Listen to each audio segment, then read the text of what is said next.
Each week on this video, we'll give you Chris Liss's 3 best bets against the spread. I'm Alan Seslowsky here with Chris Liss. Chris, last week in week 4, you went 2-1. The Eagles burnt you again, but of course, your Giants came through. What do you got for us this week? Who are your 3 favorite picks against the spread? So my best bets, which are 4-0, and I'm jinxing it right now, is the Saints. I made the Saints. The Saints. Let's see. The Saints. They're minus 1.5 where I got them. They're up to 2. You'll probably have to get them at 2. So let's just say 2 for the purpose of this video.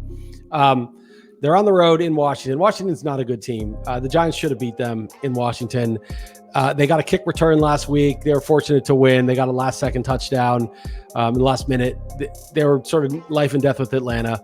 The Saints just went to overtime with the Giants, lost a tough game. But the Saints' defense is better than the football team's, which is unexpectedly soft. Their offensive line is better, and I think they have a better coach. And I just like taking them off a loss against a team that got lucky to win. So I'm laying the wood with the Saints. I feel pretty comfortable about that. The number 1 power ranked team in the NFL, by all accounts, is the Arizona Cardinals, the undefeated Arizona Cardinals. They're facing San Francisco this week, and they're giving 5.5 points. What do you got? I love the Niners here. Just like the Rams, right? The Rams were the best team in the league last week. They just blown out the Bucs at home. And you're like, oh, well, the Rams are great. And they're at home and they're playing the Cardinals and they're only laying 4 or whatever it was. And then the Cardinals went in and destroyed them. Divisional game. They don't care about the Rams and their power ranking. These guys know each other. And I think it's the same thing. The Niners are going to go into Arizona and they're not like, oh, this is the best team in the league. This is like the crappy Cardinals we play twice a year. And I think it's going to be a 50-50 game. The Niners are 2-2 and they're desperate and hungry. And the Cardinals are 4-0 and feeling great. So give me the 5.5. I love this game. Steelers are 1-point favorites at home, coming into the Denver Broncos. Who's going to be the quarterback, and who do you like in this game? I don't know who the quarterback will be because Teddy Bridgewater's concussed, and Real Man obviously plays through a concussion, doesn't even leave the game.